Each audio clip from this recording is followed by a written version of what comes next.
Welcome to the PARAcast. I'm your host, Tomas the Boss Hernandez, joining you from in front of the bed tent with my made bed because it always used to bug me when I would. Did you start the recorder this time? Everything is recording. I've been recording since the jump from the onset, so we can cut it for the Patreon folk. But it always used to bug me when Yi Min was on and his bed wasn't made in the background, and I was just like, oh, why does that bug me so much? And so now, since I record in front of my bed, it always has to be because it's because his mom doesn't make his bed for him anymore. He's like, you're 40-something years old, son. If you're not going to move out, at least make your bed. And he's like, I ain't doing shit. I'm not doing nothing. And also, the glass on the nightstand needs to be topped off. I'm now the president. You have to be nice to me. She's on the other side. She's the one ratting him out to McManus. Anyway, joining me tonight. Oh, snap. He shocked the world with the revelation that Wendy was not Dave Thomas's daughter. From unwantedpaternitytest.com, it's Robert Wyatt. I don't know how to respond to that. And not my daughter. When an acorn falls in your area, be far, far, far away from Jared Stepp. We can do splits for days. I don't know. All I know is that the memes are coming out. I have no idea what happened. It just sounds like a cop shot an acorn or something. I don't know. He was like walking away from his like patrol car. An acorn. Is there a video at least? Yes, of this? There's his body cam. An acorn falls and it makes the sound or something like that, or he thinks he got hit or whatever. He does like 2 Call of Duty combat rolls on the ground. Shots fired. Hondo rolls. He does 2 Hondo rolls, pops back up with his pistol, and just starts ripping rounds at a handcuffed suspect. He mag dumps into a car. And then rolls away again, and then says, Splinter Cell, Sam Fisher, and rolls behind another car and rolls around on the ground. The wild thing, so I actually went and read the internal investigation on it. You can find that online. And the reason why the guy freaked out so much is they're talking to the suspect's wife, I think, the female in the video. And she says, yeah, normally he has a gun on him. And they said, well, does he have a gun on him right now? And she goes, I don't know. He has a suppressed handgun. Then like here's a picture of him, like he actually does own a suppressor and he owns a handgun and he owns a suppressed handgun. He normally has it on him. And they said, did you find it on him on that preliminary search you did? And he goes, oh, I don't know. I'll go do a detailed search on him right now. So he's walking over there and he has it in his head that this guy has a suppressed gun on him. And he thought the acorn hitting his car was a suppressed gunshot. And he said in the IA interview that he felt an impact on his chest. And so that's why he thought he was shot. The crazy thing is he actually is allegedly in the IA interview, he claims he is a 2-tour combat vet deployed to Iraq, spent 10 years with an SF regiment in the officers corps. And like, he's allegedly a very, very squared away guy. And we're like, dude, I don't know if that was like a PTSD episode or what the fuck just happened. I mean, I feel bad for like veterans and stuff. I mean, like that dude, he probably had a mean tour, like in the kitchens making stuff. Well, and the weird thing is they asked him, like, I've heard different things. Some people said like he has never deployed to combat zones where he was in Iraq 2 times, but he was in a combat officer. But that's kind of a weird thing. Like, dude, if you were in Iraq during that time, you were in combat, especially if you were with an SF regiment. So I don't know. The whole thing kind of seems weird. But if you watch that video again and think of it as a PTSD episode, it kind of does change it. But it still is absolutely absurd. We had 2 crazy videos of cops just going mag dump hog wild this week. Well, technically last year with the chicken, wherever she was, that was hog wild. These are probably just bad shootings. Oh, well, there's that one. There's some lady up in bad North Utah, North Salt Lake. I saw like the memes on this. She's suing Serpa? Blackhawk Serpa or whatever because she ND'd into herself or something. I don't know. She like ND'd and now she's blaming the manufacturer, which on one hand I kind of get it because it's a crappy design. On the other hand, it's like, well, maybe keep your booger finger off the trigger. Throw that out there. Yeah. It's just bad. It's bad no matter what you do. There's a long-running joke that it's called Policeman for a reason. Look,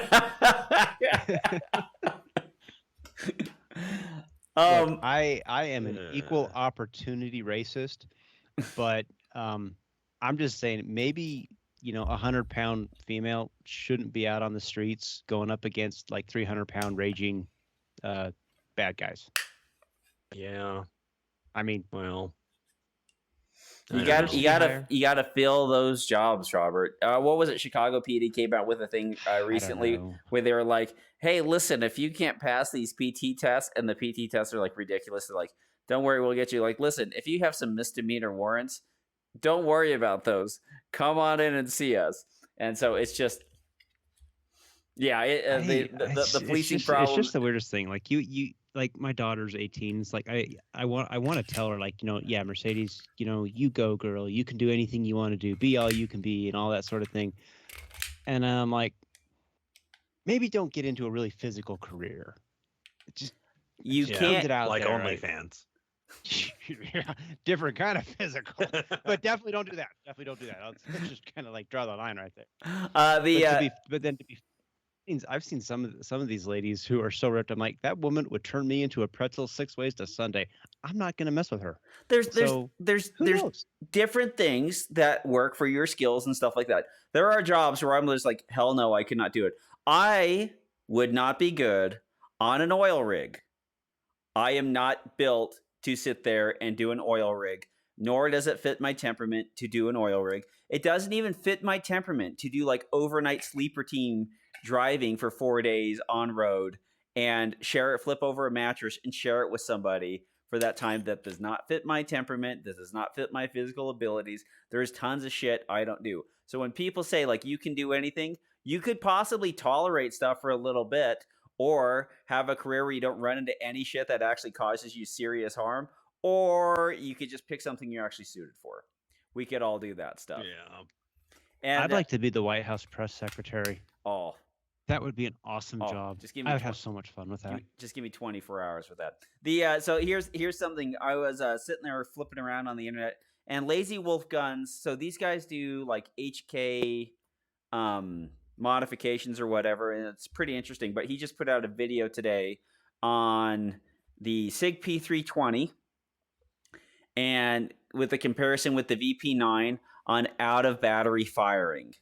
And this is pretty funny because he puts a piece of tape on the slide and on the frame and puts a little hash mark and shows you how far back and how far out of battery a SIG P320 will still fire while being unsupported and out of lock. And it is one of the craziest things that you kind of sit there and look at demonstrated on paper. Okay. About how that gun. So real talk. I gotta ask this question. Is this actually a real thing, or is this just one of those things that we've just taken to the internet crazy lore? I mean, are 320s really this susceptible to out of battery detonation? Yes. Shit.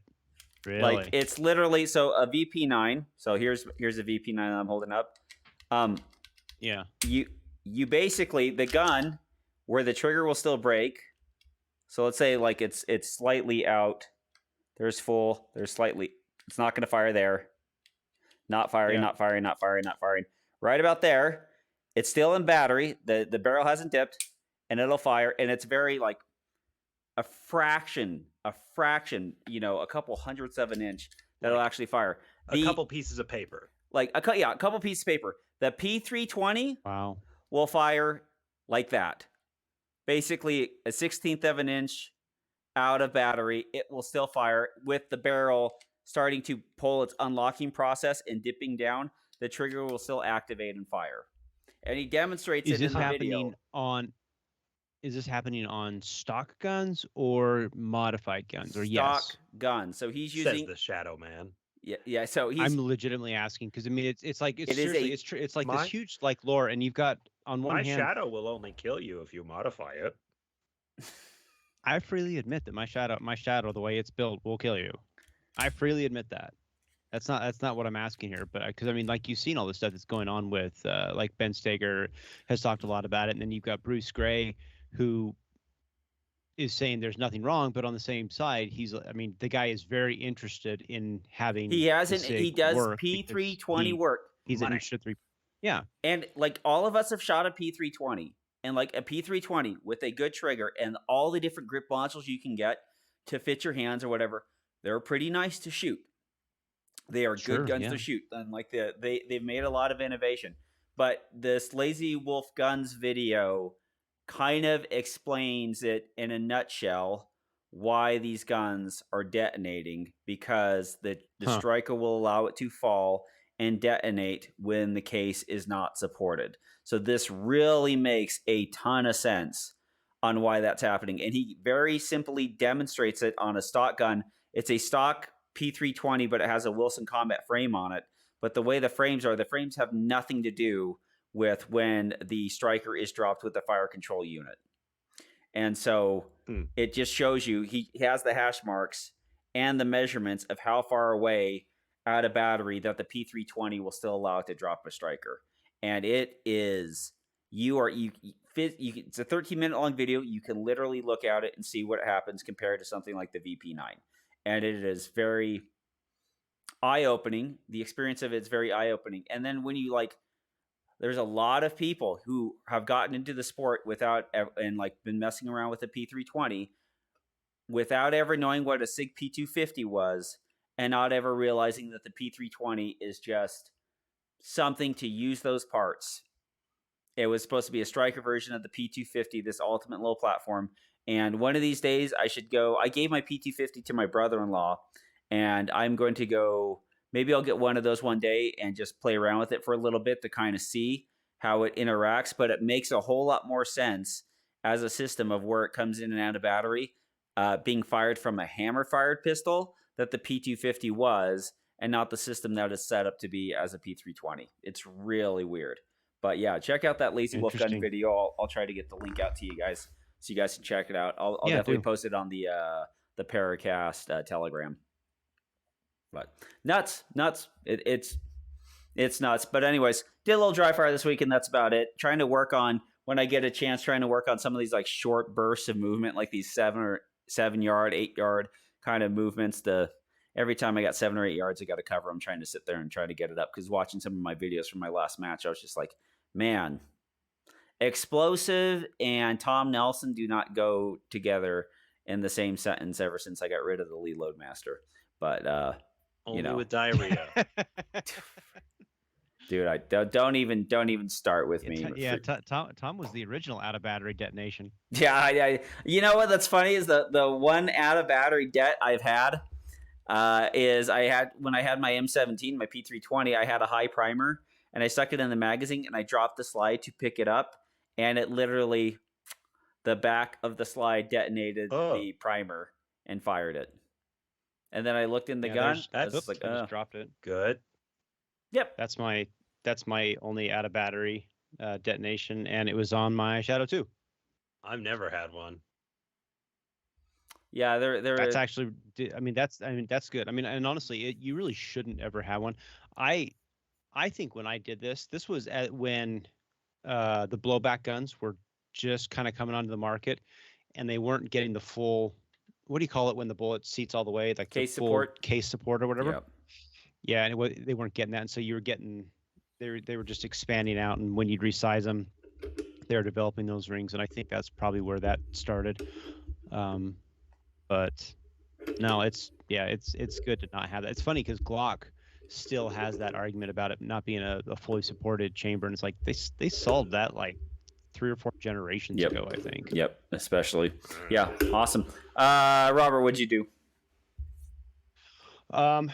I didn't do much. I shot a match. Well, we had our new shooter match, and that was really well. Oh, this is funny. So at the new shooter match, we had 2 guys show up, and they were both shooting Shadow 2s. They had made them single action only, and they're both left-handed. Oh, I'm like, how freaking weird is that? I mean, that doesn't happen. They're flocking to you, Robert. Single action only. They've heard your call. Oh, they bought some of those cheap single action only CZ Shadow 2s. No, they were real Shadow 2s that they went to Cajun and got the conversion kit for. Oh. And they're nice. They work really well. They're great guns. I've kind of toyed around with the idea of just taking one of my Shadow 2s and just making it a single action only and putting a magwell on it and just running it limited optics just for the fun of it, but I doubt I'll ever do it. What is the advantage? Is there something different with like the single action pole or the throw or anything like that? Because I would have I've messed around with your Shadow 2s. Everyone's handed me their Shadow 2s and I pulled the triggers. There's if you're having a hard time pulling some of those gamer Shadow 2 single action triggers and you're like, I need a single action only Shadow 2 to clean this up, I'd be like, what the hell is going on in this world? Yeah, honestly, go ahead, Jared.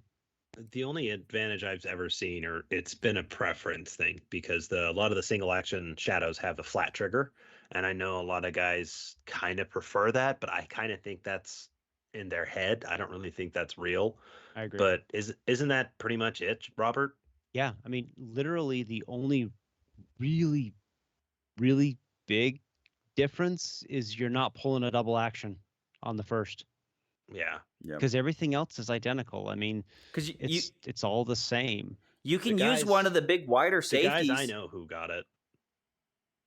Go ahead. Yeah, Jared. but I could use that on my Shadow 2. Correct. On my production gun if I wanted to. And I've seen people that have used those big gobby safeties. The people I know who are getting the single action Shadow 2s are people who want a 2011 but don't want to shell out the money for a 2011. So they're getting a single action Shadow 2 because that's honestly shoots probably just as good as a 2011 or better. So and you're not not playing with tuning between magazines? The two of them, roll the dice. I mean, honestly, but honestly, Tommy, the tuning of the magazine issue, I could be wrong. You don't have to do that anymore. You're much more smarter than me. Yeah, that's actually what I'm getting at. I mean, with Atlas coming out with their magazines, they just work. I mean, heck, even the Springfield magazines are actually pretty decent out of the box. They're not the best in the world for sure, but I don't see the tuning issue anymore. Never tuned a 2011 mag. Yeah. Well, I don't ever have issues with them. You literally can go spend $23 and stock up on Metgar 18 round or 17 round magazines for a Shadow 2. Get any type of base plate. Get them for $23 now, but yeah, I know what you're talking about. And then your freaking sights, like I mean, and honestly, like a Shadow 2 with a flashlight on it, that thing is freaking heavy. Like almost too heavy, but good news, you can put brass grips on the back of it and you can balance that thing right out. Like it's nuts. And that's why I think you have guys getting the single action Shadows, because it is a cheaper entry all around versus the 2011. Like if you have a guy who's if a guy comes up to me and says, hey, I want to upgrade from my Glock or from my M&P or from my duty gun, what gun should I get? Most of the time I actually tell them you should just get a SIG P320, get this trigger, get this grip, and you're pretty much golden. But then there are people who are like, no, I don't want a P320. I want something nicer. The next gun that I recommend is a Shadow. I don't want a gun to go off on its own. Oh, then get a Shadow. Yeah, Wait, Shadows only go off when you drop them. Nope. they with the extended firing pin, they'll go off. A standard Shadow 2 is actually before anyone that puts on a jersey with somebody company's name on it, before they touch the gun is actually safe from the factory. And honestly, like the triggers aren't that bad. The single action only Shadow 2 is actually safe because it's in single action. The hammer's not down, so it's not going to transmit the energy, right? Yep. So if it's cocked and locked, as it were, it's actually much more safe than standard production Shadow 2 or production division Shadow 2. If that makes sense. Yep. Oh wow. The double action Shadow 2s with the standard firing pin spring and the standard length firing pin, it is not a smart idea to hit them on the back of the hammer with as much force as you would like, but they are substantially safer than a lot of other options when guys start messing around with them. The CZ Shadow 2 in its stock configuration is a service pistol at heart and is actually pretty dang safe. Is it as safe as something with a firing pin block? No, but there's plenty of 1911s walking around the streets with basically the kind of same And setup. to be fair, it's safer than a SIG. Safer than a P320, correct? I mean, because it's not going to add a battery. I mean, that's for sure. Now, a hammer fired SIG, there's probably nothing. You could probably build a house with that thing and it ain't gonna fire. But no, I sit there and I look at some of those Shadow 2s, and even though I don't really want to spend $1,000, I kind of sit there and kick myself, and I'm going like, it would not be a bad thing to buy one at $1,000, or not. $1,000 would be expensive. Buy one now when you see one for $799 or $850 right now, to hold and flip later. And the other part is too is like, I actually think I'm gonna buy another one here pretty soon. Robert convinced Robert. Robert's just like, no, I have 6. This is a good idea. This is a. Well, I mean, they are a good price, and I actually am thinking. I keep thinking of like converting one to single action only, and I'm like, might as well just start fresh. Yeah, and there's some of those there's some of those optic ready ones, but I'll tell you something about the Shadow 2 that I like. The grips that literally say Shadow CZ Shadow 2 on them, on some of those grips that come on those pistols, they are hot. That shit is straight fire. Like, some of those Shadow 2s look good, and when you see a clean iron-sided Shadow 2, it's hot like Eastern European vibe. It's just like, gosh dang it. Do you like the hot Eastern Europeans, man? She's got that plastic surgery. And she's guns. And she's got that plastic surgery, and she knows it's going to take a whole lot of pleasing to stay in this country. God, I love her. Anyways. Red light district look. Oh, yeah. Yeah, the personal red light district. That's the kind of girl you want. This is the other thing. I actually got this last week, but I kind of wanted to show this. This is it's a funnel that you use. If you have a hundo, so you can take your hundo, and then dump the bullets into it, and then you basically just shake it around, and the vast majority of them will just settle right down into the hundo, and it's fast. It is really, really fast. Is that a Range Panda product? Who's making that thing? It is, yeah. Eric Steiner makes these, and when you can find them in stock, I think it was like $30. It's like the best $30 because you'll go through and you'll load all your bullets, and then you'll spend a ton of time just manually dumping in the hundo, and it's fine. It's part of what we do, but this thing works so damn well that I mean it probably is like a quarter of the time to sort out bullets into the case gauge. Case gauging my bullets. And yet you still haven't had any out of batteries. That's probably bad for me, but I've stopped case gauging my bullets. Well, don't you buy factory as well?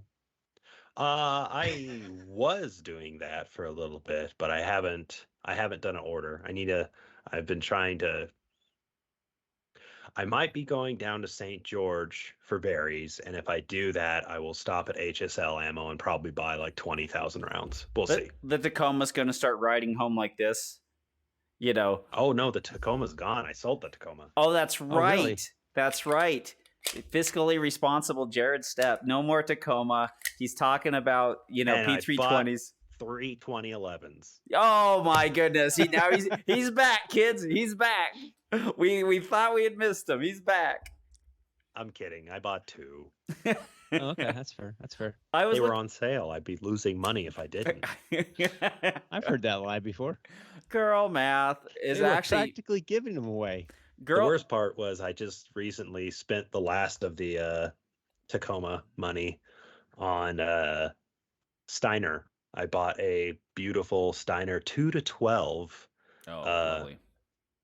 Low power variable optic, and I'm pretty excited about that because they're doing this pro deal where they allow centrifuge training alumni to get their pro deal program. So like that Steiner, I can get it below map, the little MPS that Tom has, and then I saw one of these 2-12 optics that they had, and I think it's like normally $1,800 or $1,900 for map. And I got it for 12, and I'm like, all right, I could do that. I've needed a long range optic for a while, so I'm excited for that for whenever it shows up. Yeah, that's cool. Yeah. What are you putting it on? I got an extra AR. Oh, okay. I was thinking about going full ham and getting a bolt gun and stuff, but you still actually have your manhood, and you like to shoot, and you like shooting against competition, other bitches that aren't on. Oh, never mind. I have a bolt gun for work now, and so I was gonna practice, build up my own, because that's something you want to do. But I decided against it. I'm like, look, I got an extra AR already that I like a lot. That's tricked out. It's nice. I got a good trigger in it. It's a 16-inch MIDI. I have the suppressor mount on there already. I got a red dot on it currently. But if I put a 2-12 optic on there, and this Steiner I got is really light, it's 24 ounces for a 2-12 optic, which is nuts. Yep. But it's a first focal plane. It does everything that I want in a low power optic, and then I'm gonna get a offset red dot on it. It's gonna be a pretty fun setup. No, that'll be awesome. Yeah. And even using the Steiner MPS, the Steiner MPS is a very like nice. They are the glass and the emitter on the Steiner MPS is second to none. You put it up against the Holosun, you look through it. So ugly. That's the only downside. I know. They look like they're from space. They are kind of big, and they're well protected. They're well made. The buttons and everything using them are fantastic. It's just they do not look good on the smaller the handgun, the worse they look. But on something like Tommy, actually, I was gonna say, Tommy, so that you actually made me think of something, because the Steiner's an enclosed emitter, right? Correct. Yeah. Yeah. So I was actually thinking, if I'm gonna go to a match, I may actually go and have a slide milled just for an Acro, for an aim point, or a Steiner, just something with an enclosed emitter, so that if you get rained on, you could have your water gun. You could have a water gun. Yep. Yeah. It sounds really dumb, bougie little bitch. But at the same time, it's like, well, we shot that match in, what was it, 2020? It was 2020 or 2021 at Area 8, and it was our last stage of the day, and it came down. I mean, it God and all of his angels decided to rain on us. Everyone's peeing. Oh, it was horrible. And this was in the space of 15 minutes on the last stage. But they made Matt Hopkins shoot, and between the time of the make ready, when he holsters the gun, and actually the timer goes off, the optic filled with enough water that it just destroyed the emitter. And so, nice. I mean, you're looking through nothing. And it's okay, that sucks. Yep. But at least with an enclosed emitter, it's always going to work. You fire it, the water's going to get selling point wicked off of it. The reason that open emitters sat there and made the market for so long is because we took them as a backup sight off something and decided to start screwing them onto the top of pistols. But look at all the optics that we've had all over the years, the actual combat ones, not backup optics, because an RMR was considered a backup optic. Your scopes, your EOTechs, your aim points, they're all enclosed emitters.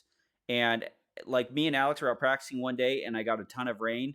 It just turned into a monsoon all of a sudden, and we were shooting plate racks, and I had my Romeo 1P, and I brought it up, and I got the starburst rainbow pattern on my glass.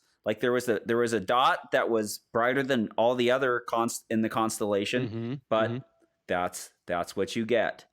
And there are ways to get around it, and it's nice that the rules allow us to have our wrist below belt, and so that we could possibly cover that up. But if you have a monsoon and you're playing Surrender Start or Hands on Walls or something like that, or Hold This Book, you could have it trashed out. But a Shadow 2 milled for an acro cut that you could put a Steiner on is not a bad idea. Is it the best window for competitive? I don't think you could get that even to work. That's the thing. I don't it's think very there's enough thin surface slide. area for. Yeah, it's a very thin slide. Yep. Anywho's. I don't know. Jared, anything to bring up real quick? No, just shot slips of this week. The stages were fun for the most part. It was actually funny. I shot on Friday. because the match started at noon, and I was like, that sounds nice. I want to start at noon. I don't want to wake up early on my Saturday. So I went, and we actually made an entire squad of just cops, which was hilarious. Only one person DQ'd. Which one of you assholes put a round over the berm? Listen, of course it was the cops. Listen, it wasn't one of mine. That's all I'm going to say. Was she using a holster? No. Was there an acorn? He's actually normally a really good shooter. But it's actually funny because there were a couple people on the squad who were significantly, I don't want to say significantly better than the others, but we were pushing some of the guys to go fast because they're trying to keep up with us. And I think that's how that happened. You were pushing them, or they thought they were trying to keep up with you? They're trying to keep up because they see how fast we're going, and then they say, I can go that fast. And so mentally, he did the thing where you're shooting, and then mentally you think you already shot, but you hadn't yet. So he pulled down the gun to reload going into the next position, but he hadn't fired yet. So it's just a split second where he broke his grip and started bringing his elbow down to do the reload, and that's when he fired. And everybody's like, oh. Good. Well, and he had a long night. They had a SWAT call out the night before, and like there was this long shit show where they ended up like getting a fist fight with the dude when he finally came out, and it was just it was a wild night. And then he was like, he wasn't at his best, and it was raining and it was cold, and so his finger was in the trigger guard when it shouldn't have been in the trigger guard. No, but I mean, there are lots of excuses, but you know what though? I mean, all those things, some days they just add up on you. They combine. Like, this day sucks. Robert shoots one over the burn and DQs himself and goes home. Yeah, quite literally. Like, well, that's yeah, I did. I'm out of here. It is the number one skill to master while handling a firearm, like before your grip and sight alignment and all that shit. Get your finger out of the fucking trigger guard when you're not aimed at something and going to shoot it. Like that's how all the tragic accidents happen. That's how shooting yourself. That's how putting a round over the berm. That's how ending somewhere is all that. Like, sights on target, my finger goes in. Sights off target, my finger goes out. It wasn't great, but the match was a lot of fun. It was a good time because it was just hanging out with a bunch of friends basically, and we were messing around. I shot really, really well. Just my limited optics 2011.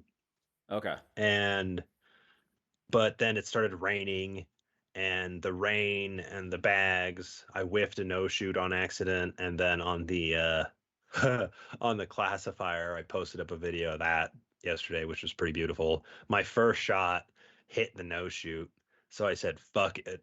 We're going to go full bore tardo on this. And so I push and try to hit those 4 steel on the move. And instead of going ting, ting, ting, ting, ting, and moving and being sexy, I shot like 10 rounds, literally just like 4 pieces of steel. And then I stopped. 2018 Jared came out. Shot them all, and then angrily Charlie Brown walked to the last 2 sharp targets and just did cut.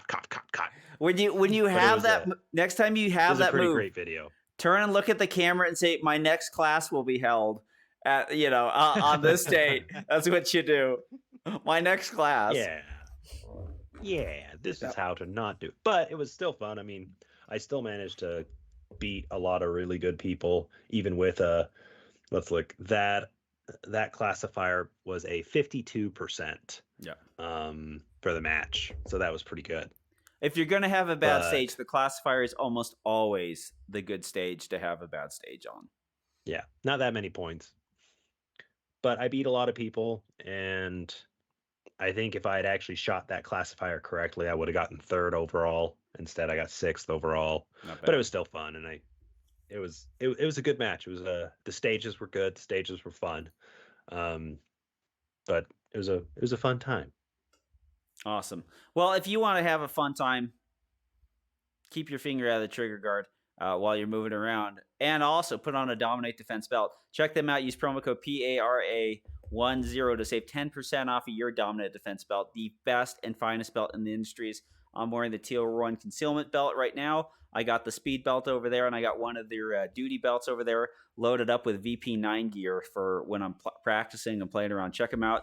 Also, check out W74 guide rods and Rune Tactical. Get some more weight in the front of that gun.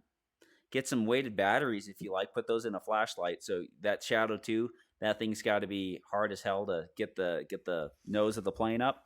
And then you got to check out Rune Tactical. Get a +1 in your gun, which is an awesome way to start the gun with 25 rounds in it, if that is so possible with your particular setup. Use promo code PARA10 on each one of those. You can check out all the links in the show notes.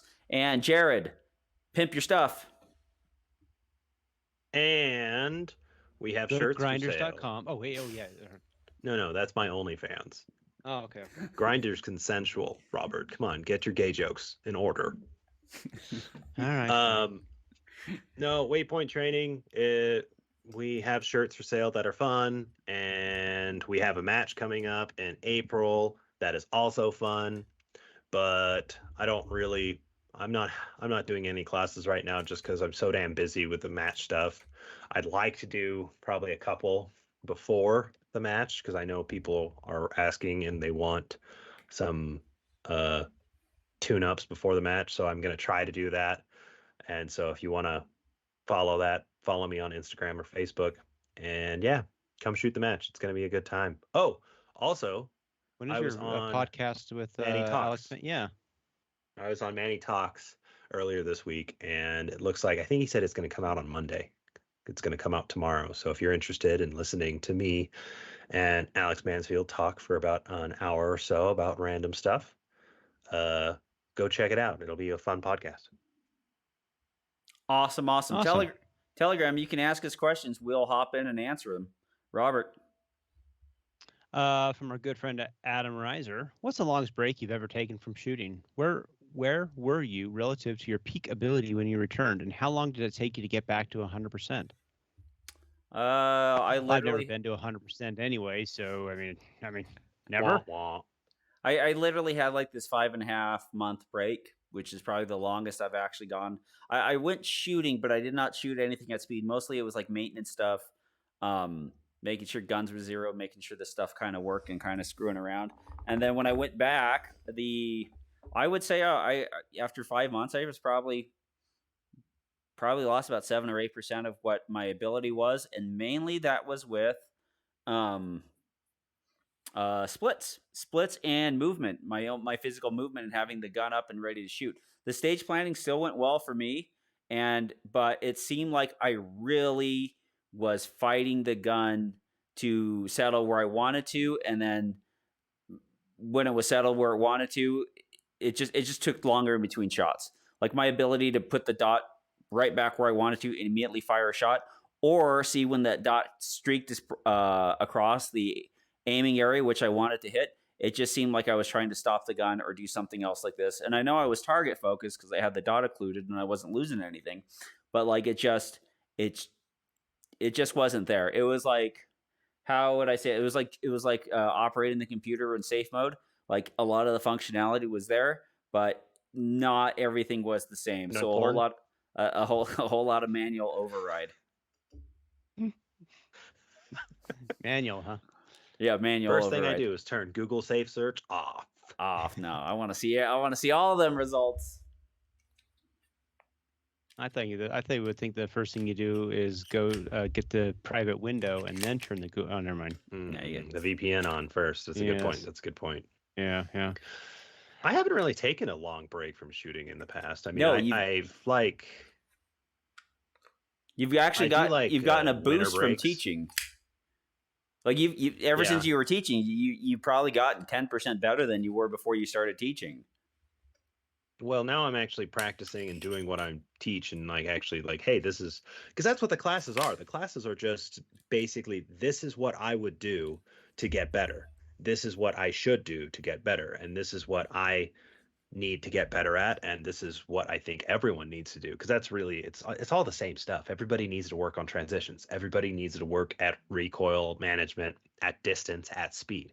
Like if you can shoot a one hundo on a B8 at 10 yards in 5 seconds, you're doing good. Your recoil management is good. If you can do that, and then you can up the difficulty, and then so it's teaching definitely helps out a lot.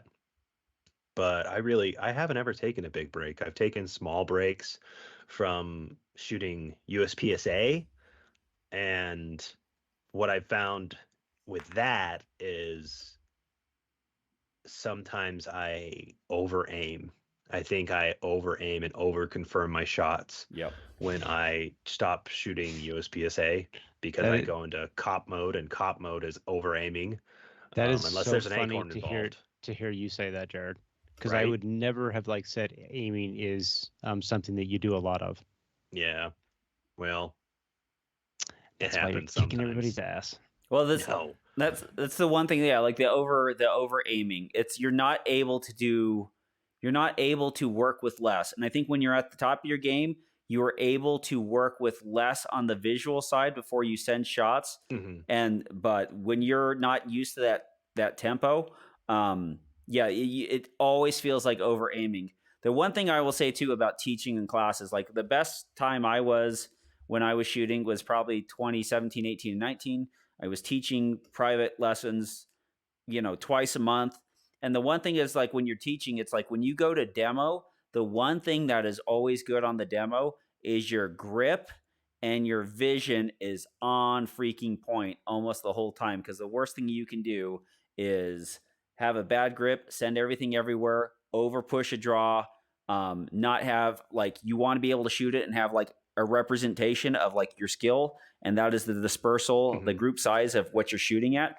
And so it is amazing when you are standing in front of people, not at a stage trying to go like, I'm going to get points, but like, I am good enough to instruct you, and you will watch how good everything comes together, because what should be your match style performance of like getting the gun up and aiming and having a good grip is just on point for those people. And you're just like, you almost put it into a manual override of what you would normally do.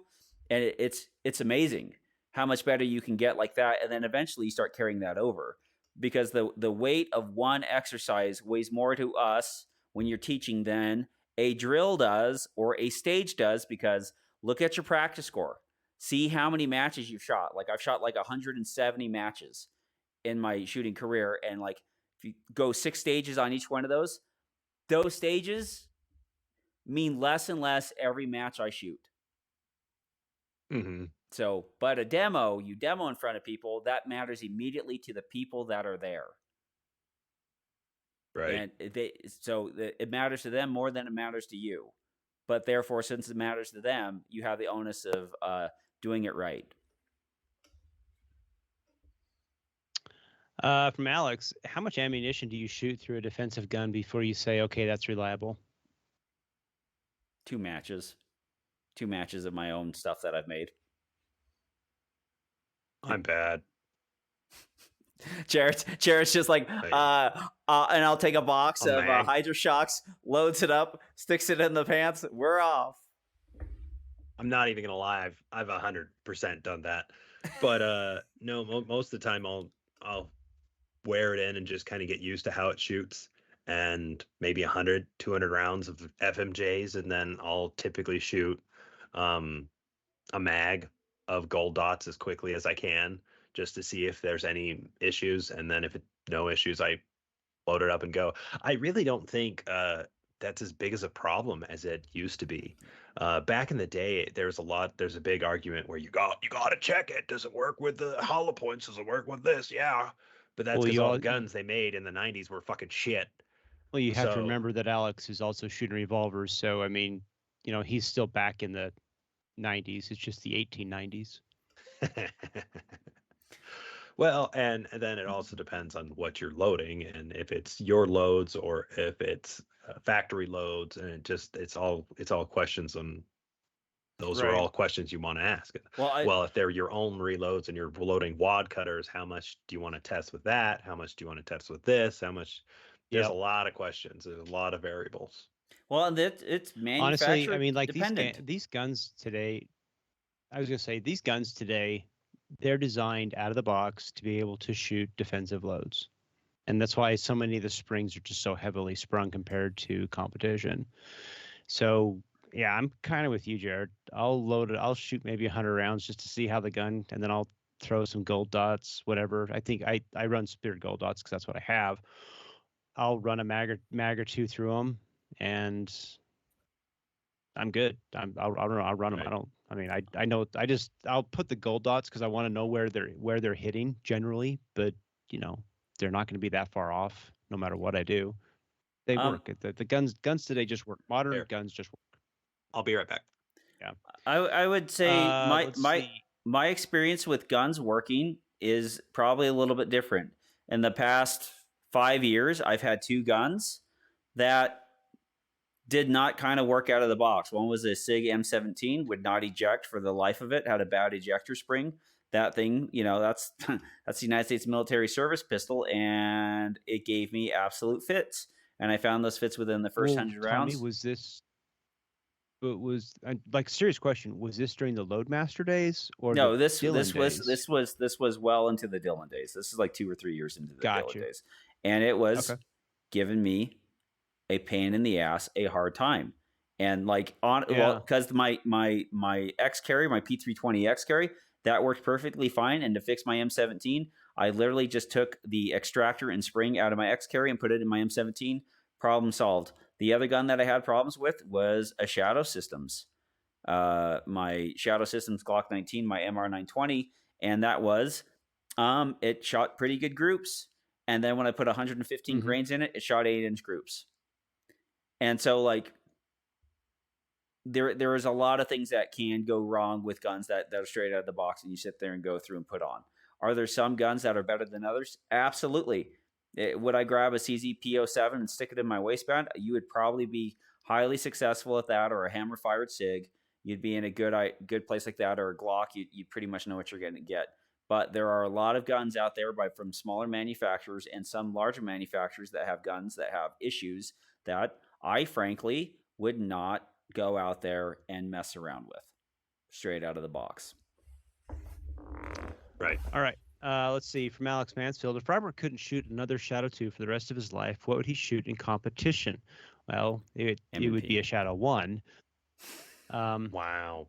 But a Shadow 3. Shadow 3 comes out. No, actually, it would more Shadow, more Furious. When I was actually looking, I was kind of looking for a little while.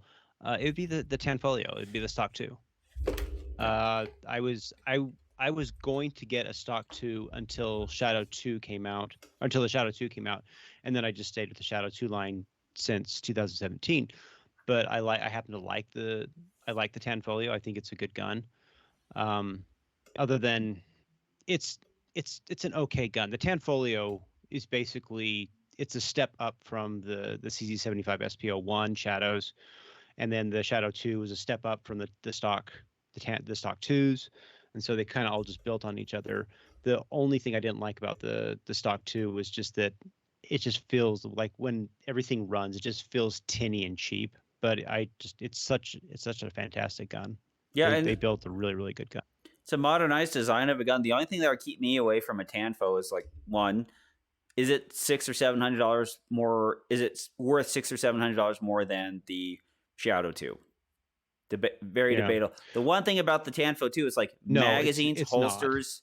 That's the part where you get to the Tanfo, because ever since the Shadow 2s became more economical and carry optics available, the level of Tanfo support that I've seen is just slowly going down. When production was big and Steger was winning all the shit with Tanfos, we started seeing more and more and more, but their production was even hard enough for people to get enough of them. I don't think anybody at our club shoots Tanfo anymore. We had Wyatt for a while, and he would beat everybody up with his Tanfo. But does anybody else shoot one now? No, nobody's serious. I mean, somebody may have one, but nobody's actively using them. The Shadow 2, They're not competition. Is that what you're saying? The Shadow 2s are they're actually like out of the box. They've done really good. They are out of the box good. If you change the hammer spring and the recoil spring to be more conducive to what we do, the gun is actually pretty solid. You don't have to do anything. Anything you do beyond that is actually just icing on the cake, and it's just going to work. But I have no issues picking up a stock Shadow 2 and just shooting it. And I've done it. I'm like, yeah, this is a great gun. With what is it, like 7 or whatever double action, a 3 something single action. It just works. It's a fantastic gun. Well, the other issue too, the one thing that really makes the Shadow 2 better is I can go to a Sportsman's Warehouse and buy a Shadow 2. I can't even go to like a gun store and go handle a Tanfo. So basically I have to go buy it blind. The other part too is like I can find more places in which I can buy a Staccato than I can buy a Tanfo, and it's just a manufacturing and distribution issue that they have. But the CZ Shadow 2 has been so excellent in finding its way, and CZ pushing that out there because they understand. CZ understands that people just like nice stuff. And the Shadow 2 is right at that line where the performance and the feel of it is classified as, and it looks like $1 million. It is classified as nice stuff. And it's a good price, and also, you can handle it. It's a unique gun.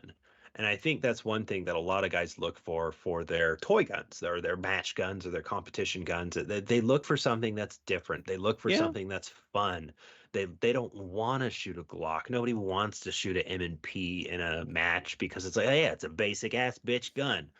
You're hurting me so bad. Even Tom Nelson, he's going a little bit on the off the beaten path and saying, well, I'm going to get a little bit different gun. My gun's not like the other girls. Yeah. And so everybody kind of wants that though, because you don't want to have the same gun that everybody else has. You don't want to have a Toyota Corolla. You don't want to have a RAV4. You want to get something a little bit nicer, a little bit sleek, a little bit with that Eastern European sexy vibe. And then you end up with the Shadow 2, or you end up with a 2011, or you end up with some random ass gun.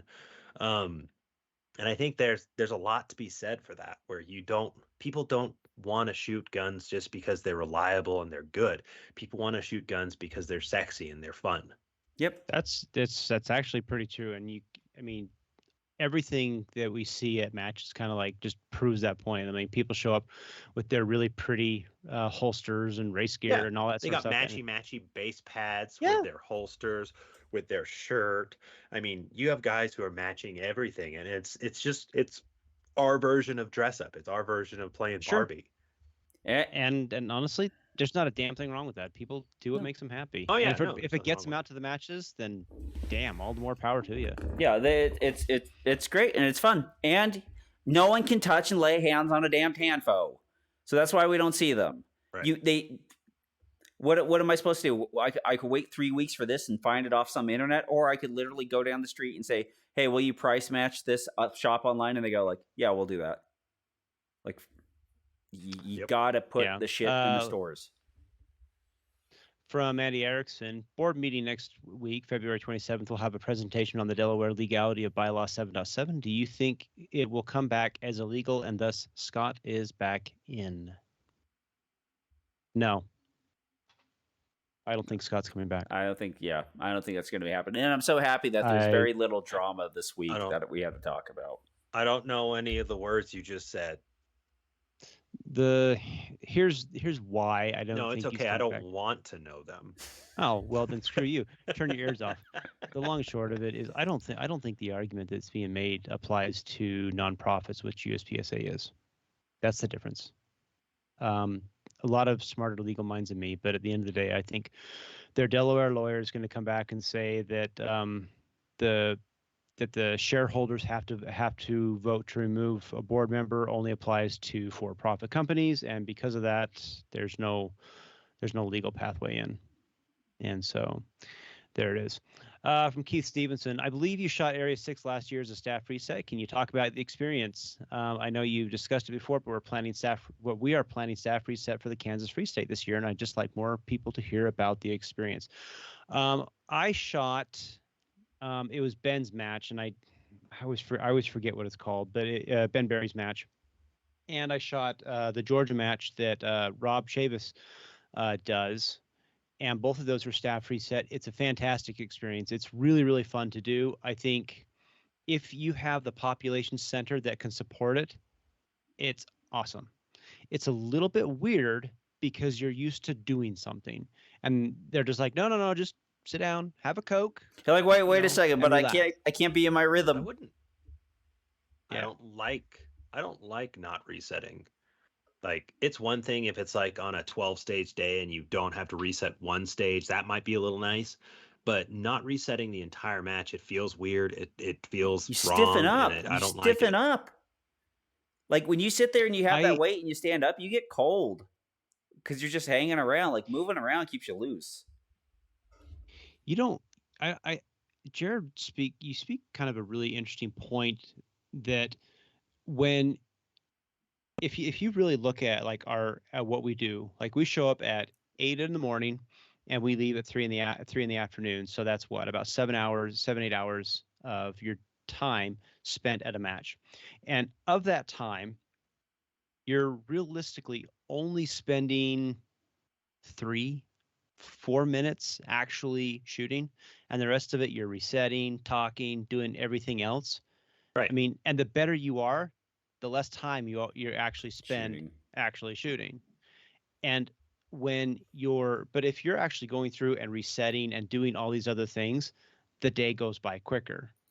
Mm-hmm. But when you're not doing that and you're sitting around, it's kind of cool because you're just chill and you're just doing whatever you're doing. But at the same time, you're looking at your watch, you're like, so should we go get Domino's or something? I'm bored. Can I go home? Yeah. So it's double-edged, but it's an experience, and it's an experience that everybody should, if you get the chance, you should take advantage of, because it's kind of fun. It's just different. I mean, it's like getting a massage from a guy. Yeah, I mean, as long as he doesn't kiss your ass, you're fine. It's a little too high up the thigh. That's all I'm saying. But yeah, no, it's fun. It's something different. From Nate Osborne. How do you decide how premium you go with reloading components? I don't think anyone on the show is using bare lead bullets. So how do you decide to use coated, plated, or jacketed bullets? Do you pay more for better bullets? What is your best return on investment for everyone? Price per bullet? I've stopped playing the nickels and dime game a while ago because it's not worth it for me. And it's every once in a while I'll look up Everglades ammo. They'll send me an email saying they have a discount code or they have a 10% off for President's Day. I'll buy 5,000 bullets, 10,000 bullets, and ship them over. I also haven't bought really reloading components in a long time because I stocked up quite a bit and I've been shooting other bullets because I just don't think it's worth the hassle and the mental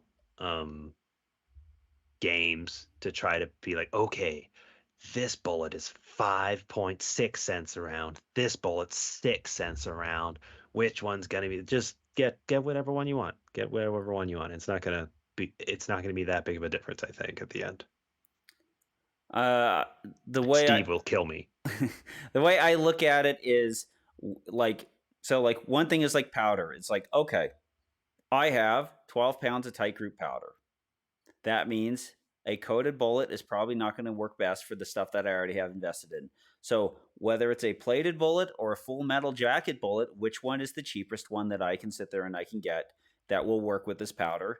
And then like I wait for the sale, I see what's up there, and it's normally going to come into a 115 grain. Like if it's the decision between a 115 grain full metal jacket bullet for the same cost as a 124 grain plated bullet, I'll get the 115s. I'll get a few more bullets, or I'll have something that's a little bit less velocity sensitive. But like if it comes down to it, then I'll just get the cheapest plated bullet. But I know with my tight group and getting a 115 grain plated bullet, it may not stand up to the velocities in which I'm trying to push it out of my gun. And so it just comes like, what is the cheapest bullet that will work with this powder?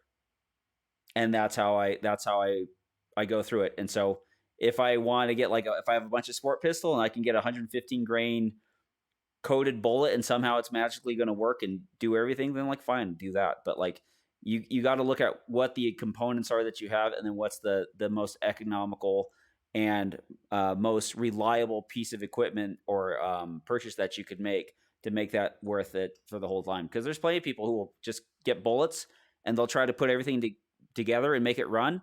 And then it's like, oh, it's inaccurate as shit. It gums up the gun and it doesn't work. And so then it's just like a complete waste of money. There's nothing more wasteful in the sport than making bad ammo. I just have a lot. I have a lot of components. I find that different guns like different things. But right now I'm on a 115 grain kick, and in the past, since Christmas, I may have bought 18,000 115 grain bullets. Full metal jacket, surplus full metal jacket bullets. I just like that. Yeah. Yeah. Yeah. Surplus 115 grain. I shot him, and in a funny way, Jared talked about this, and I started playing with him. I actually like how the slide moves. Yep. Yes, Jared's right. I like the slide speed.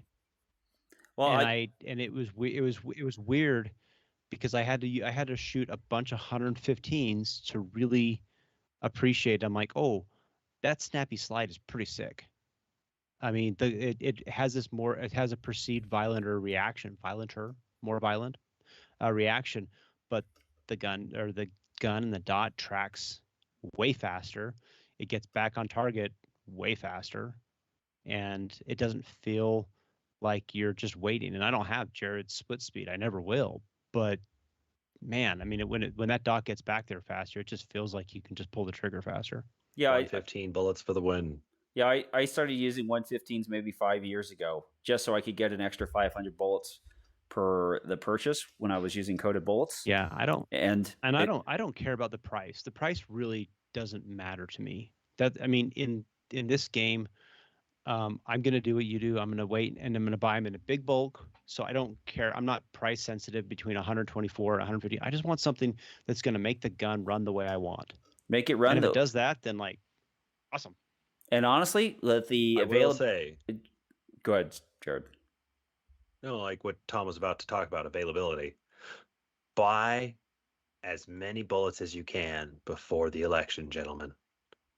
Buy all of your bullets now, because it's an election year, boys and girls, and we know what that means. Yep.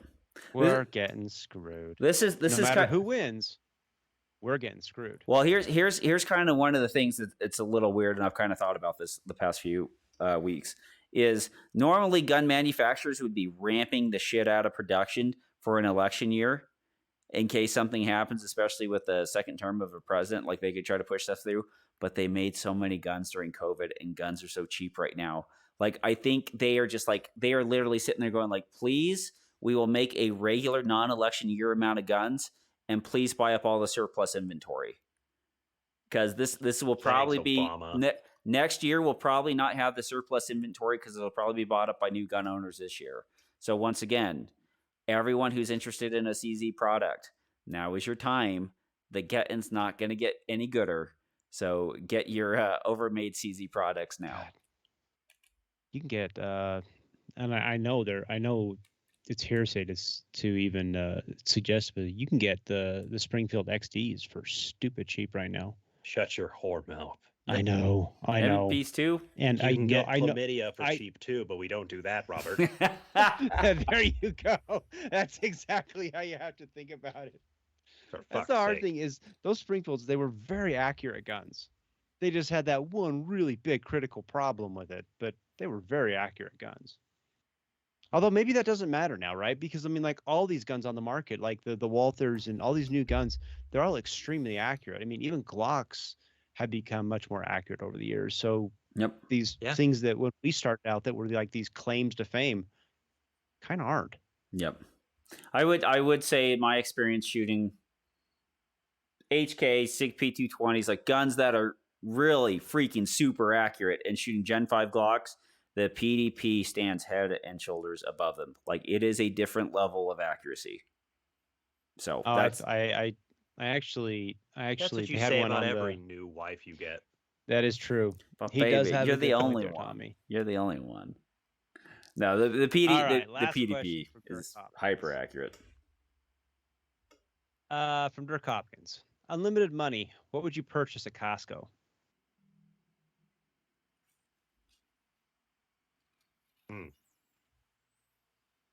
I'd probably get like one of their trucks that's in the Costco, because they have their Costco Auto, and they always have some car parked out inside the Costco. So I'm going to go ahead and take the vehicle inside the Costco right off the bat. Right. I don't know what this question is. Like, you can't process it. You can't. They have sofas. They have like pavilions. They have computers. They have TVs. Hot tubs. They have meats, hot tubs, and it all depends on what Costco you have as well. Because there are actually, did you guys know this? There are different levels of Costco. Mm-hmm. There are warehouses, and then there are actual, like, I think they call them, what is it? But there's the ones that are like Costco. Restaurant. Well, but the business grade made for the businesses. You go in there, you can buy half a cow. Like, yeah, you could buy an entire pig. Oh, that's the 21st South Costco. Uh-huh. Okay. And so you can go to the big Costcos, and those fuckers got boats. So that's a good question. This is a bad question, Dirk. Yeah, dumb question, Dirk. That's a great question. Everything, nothing, all of the things. It's really simple.